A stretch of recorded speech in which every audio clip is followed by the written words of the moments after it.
13, 14,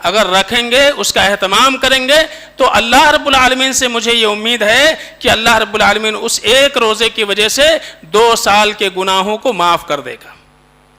تو ایک دن کا روزہ، اس کا اہتمام اگر کوئی کر لیتا ہے تو اللہ تعالیٰ اس کی وجہ سے 2 سال کے گناہ صغیرہ اللہ معاف کر دیتے ہیں۔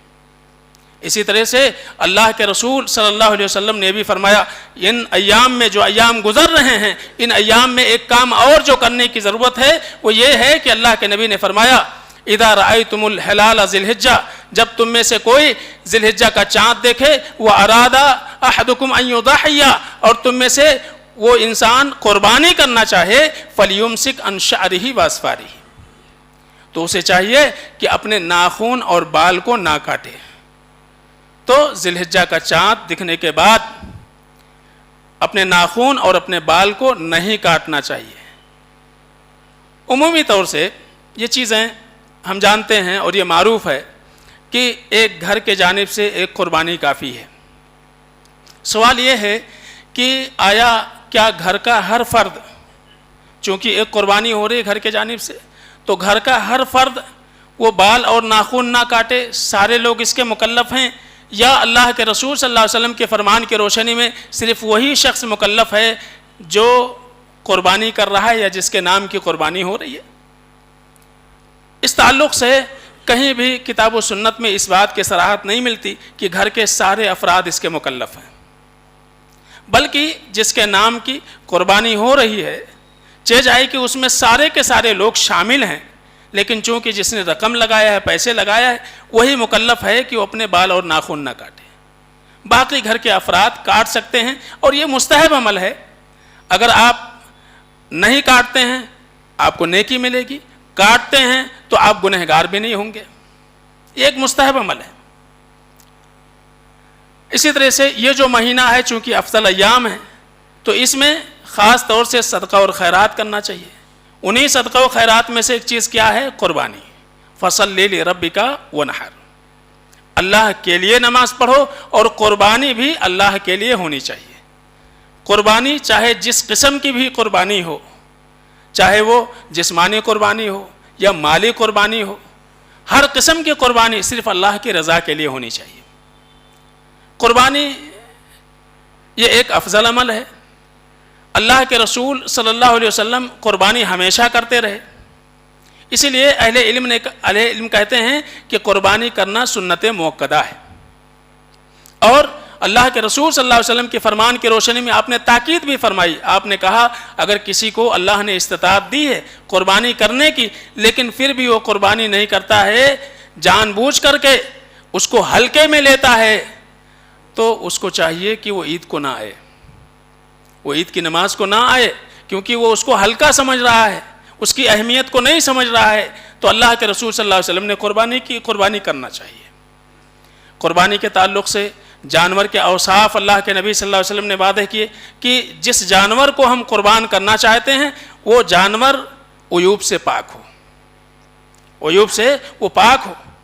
اللہ کے نبی نے فرمایا العورا بین عورها، ایسا جانور جس کا بھینگا پن، اندھا پن ظاہر ہو، ایسا جانور قربانی کو نہیں چلتا ہے۔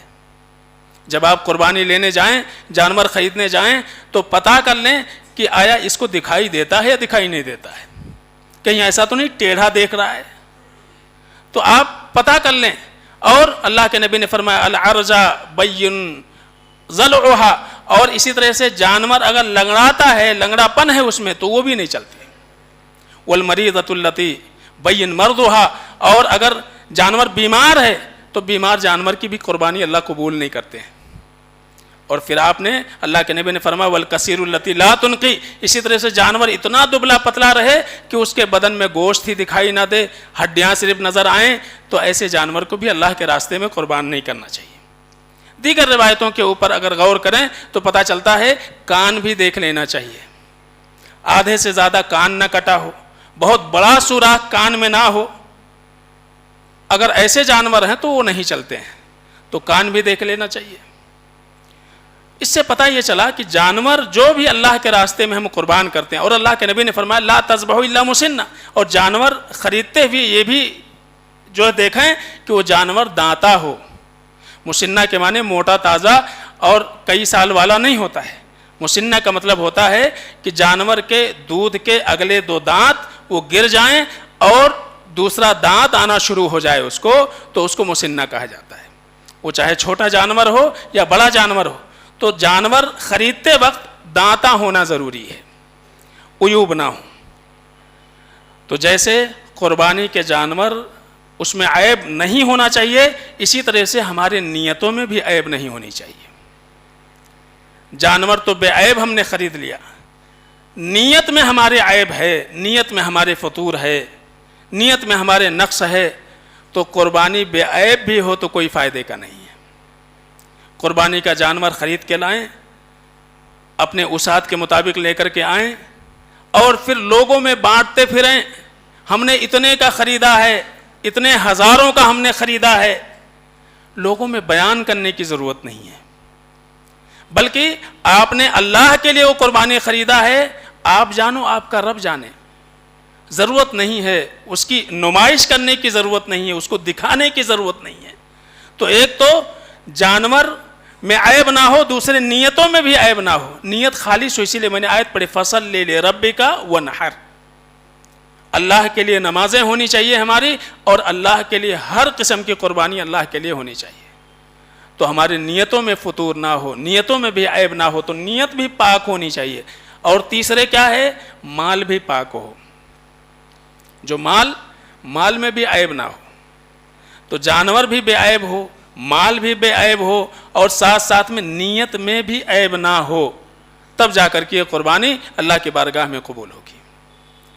مال اگر آپ کا ناجائز طریقے سے کمایا ہوا ہے، حق مار کے لیا ہوا ہے، دھوکہ دے کے لیا ہوا ہے، ملاوٹ کر کے لیا ہوا ہے، تو آپ 10 قربانی کر لیں.